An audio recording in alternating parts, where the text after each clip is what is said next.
So వాళ్ళ దగ్గర నుంచి కూడా కొన్ని సర్టిఫికెట్లు తెప్పించినారు. ఆంధ్ర యూనివర్సిటీ నుంచి 37, వెంకటేశ్వర యూనివర్సిటీ నుంచి 31, నాగార్జున యూనివర్సిటీ నుంచి 28, ఆదికవి నన్నయ్య యూనివర్సిటీ నుంచి 19, రాయలసీమ యూనివర్సిటీ నుంచి 15, కృష్ణదేవరాయ యూనివర్సిటీ నుంచి 14, యోగి వేమన యూనివర్సిటీ నుంచి 7, డాక్టర్ అంబేద్కర్ యూనివర్సిటీ నుంచి 4, సాంస్కృతిక యూనివర్సిటీ నుంచి 2, మిగతా యూనివర్సిటీ నుంచి ఒక్కొక్క సర్టిఫికెట్ తీసుకొచ్చినారు. ఇంటర్ కాలేజ్ పోటీల్లో అంటే వివిధ కాలేజీల మధ్య జరిగిన పోటీల్లో పాల్గొన్న 99 మందికి టీచర్ ఉద్యోగాలు దక్కాయి. మెడల్స్ ట్రోఫీలు రాకపోయినా కేవలం పార్టిసిపేట్ చేసిన వాళ్ళు ఇందులో 86 మంది.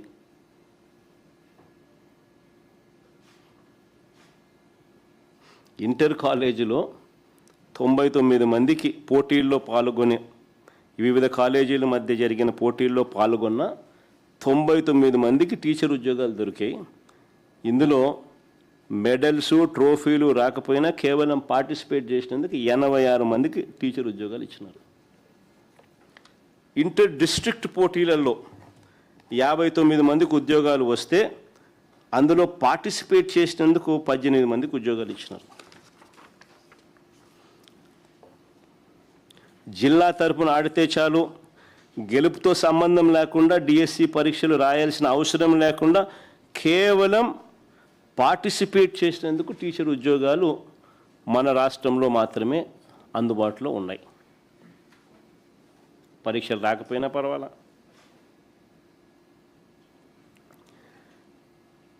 ఈ స్పోర్ట్స్ కోటా కింద ఉద్యోగాలకు ఒక్కొక్క పోస్టుకు 15 లక్షల నుంచి 20 లక్షల దాకా అమ్ముకుంటూ బేరసారాలు జరుగుతూ ఉన్న వీడియో కూడా బయటకు వచ్చింది.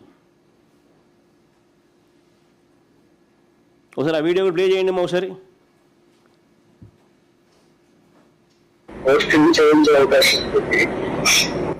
సార్ అట్లా కాదు సార్, అంటే ఎంతలో అవుతుంది సార్? ఒకసారి వస్తే మాట్లాడదామండి. అంటే కలిసి మాట్లాడమంటారండి?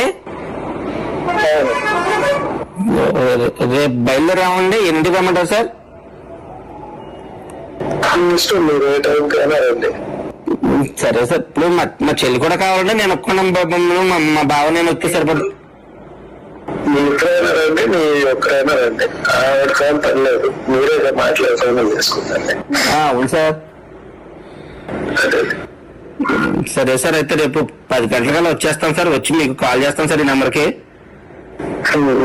మాక్సిమం ఒక వస్తే బెటర్, ఇద్దరు వస్తే కూడా ఒకరితోనే కదా మాట్లాడేది. ఇంకా మీరు నెక్స్ట్ వాళ్ళు చెప్తారు కదా సార్. ఏం లేదు, కొంచెం ఇది సీక్రెట్ గా చేసుకున్నారు కదా.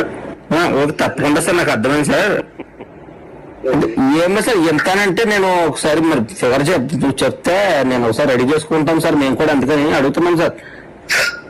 సార్ ఇది డిఎస్సిలో పోస్టింగ్ ఐడియా ఉంది. అవును సార్. మీరు వచ్చేసి మార్కెట్ ఇప్పుడు 15 లక్షలు అట్లా నడుస్తుంది. బాబా ఎంతంటే పెట్టలేమండి. ఏంటంటే డైరెక్ట్ గా పోస్టింగ్ ఇవ్వట్లే కదా.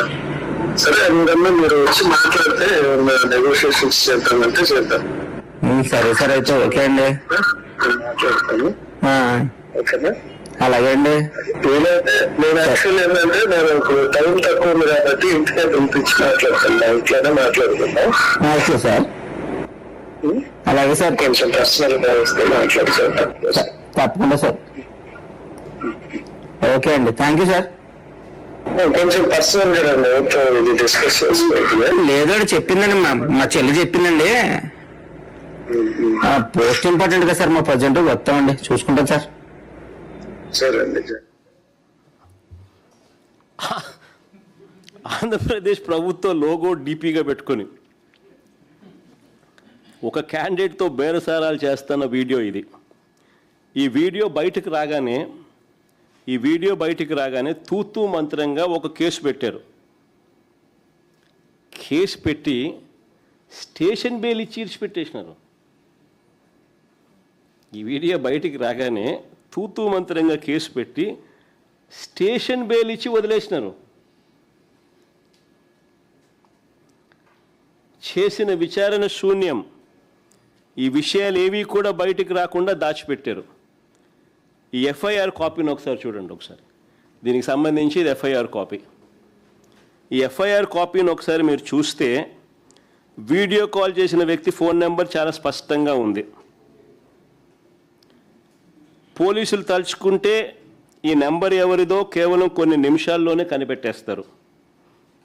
కానీ ఎఫ్ఐఆర్ కాపీలో ఆ నెంబర్ ఎవరిదో ఆ పేరు తెలుపుకోకుండా అనుమానిత వ్యక్తి సస్పెక్ట్ అని మాత్రమే రాస్తారు. చూడండి, అక్కడ సస్పెక్ట్ అని మాత్రమే రాసినారు పైన. ఆ నెంబర్ ఎవరిదో కనుక్కోవడం పెద్ద పని పోలీసు వాళ్ళకు. ఆ నెంబర్ ఎవరిదో వారి పేరు తెలపకుండా అనుమానిత వ్యక్తి సస్పెక్ట్ అని మాత్రమే రాస్తారు. పైగా ఆలస్యం ఎందుకు జరిగింది అనే కాలంలో చూస్తే కింద ఆలస్యం ఎందుకు జరిగింది అనే కాలం ఒకసారి మీరు గమనిస్తే దాంట్లో ఏమని రాస్తారు? ఉన్నతాధికారులతో సంప్రదింపుల వల్ల డిలే అయిందంట. ఉన్నతాధికారులతో సంప్రదింపుల వల్ల డిలే అయిందంట. ఆలస్యం ఎందుకైనా కాలంలో.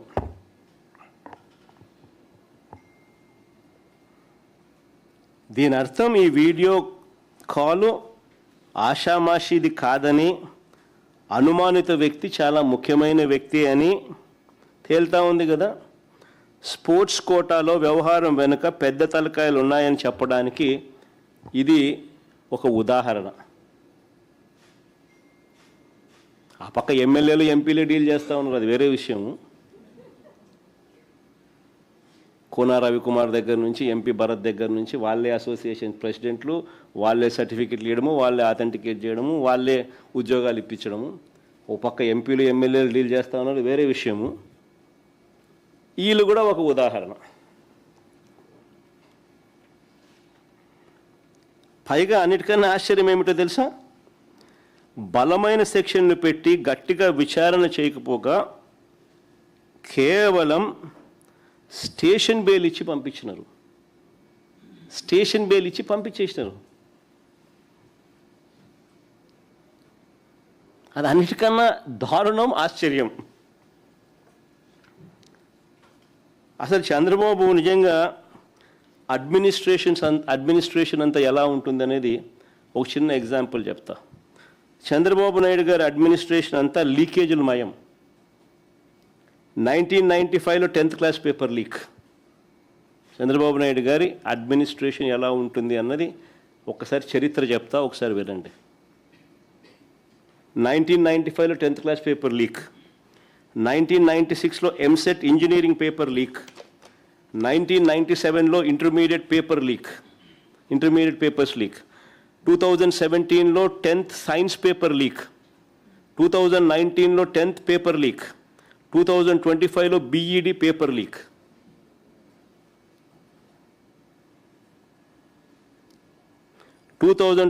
లో 10th మ్యాథ్స్ పేపర్ లీక్. ఇప్పుడు డిఎస్సి టీచర్ల రిక్రూట్మెంట్ లీక్. ఇది చంద్రబాబు నాయుడు హిస్టరీ. ఏదైనా కూడా డబ్బులు చేసుకోవడం ఎలా లీక్ చేయాలి, ఎలా డబ్బులు చేసుకోవాలి, దిస్ ఇస్ హిస్టరీ. ఇవన్నీ కూడా ఏదైతే నేను అడిగానో, చూపించానో, ఇలాంటివన్నీ కూడా ఎత్తి చూపితే చంద్రబాబు నాయుడు గారికి మాత్రం నరాలు తెగిపోయేంత బీపీ, బ్లడ్ ప్రెషర్ ఎంత ఎక్కువ వస్తుందనంటే ఒక్కోసారి నాకే భయం వేస్తుంది, నేను పోతాడేమో అని చెప్పి. ఎప్పుడైనా పొరపాటున నిద్రపోయేటప్పుడు ఎవడన్నా తలుపు అటు కొట్టి మావిగన్ అని చెప్పి ఓడని అన్నాడు అనుకో, టకా అని చెప్పి మనిషి ఏమవుతాడో ఏమో అని చెప్పి ఒక్కోసారి భయం వేస్తుంది. నరాలు తెగిపోయేంత బీపీ. అందుకే ప్రశ్నించిన ఏ ఒక్కరిని కేసులు, అరెస్టులు, ఎవరైనా మీరు ప్రశ్నించండి, ఎక్కడైనా కానీ ప్రశ్నిస్తే చాలు కేసులు, అరెస్టులు, భయపెట్టడం. ఇది రొటీన్ చంద్రబాబు నాయుడు గారి పాలనలో. ఇవన్నీ కూడా మనం చూస్తూ ఉన్నాం. అయితే చంద్రబాబు నాయుడు గారికి ఒక్కటి గట్టిగా చెప్పాలి. అయ్యా చంద్రబాబు నాయుడు గారు, ఇప్పుడు ఉన్నది జెన్ జీలో ఉన్నాం, జెన్ ఆల్ఫా కూడా వచ్చేసింది. నువ్వు గన ఈ మాదిరిగా తప్పు చేసినాక ఈ మాదిరిగా ఇబ్బందులు పెట్టే కార్యక్రమాలు ఒప్పుకోకుండా ఇబ్బందులు పెట్టే కార్యక్రమాలు చేస్తే కాక్రోచెస్ లేస్తాయి. గుర్తుపెట్టుకో చంద్రబాబు అని చెప్తా ఉన్నా.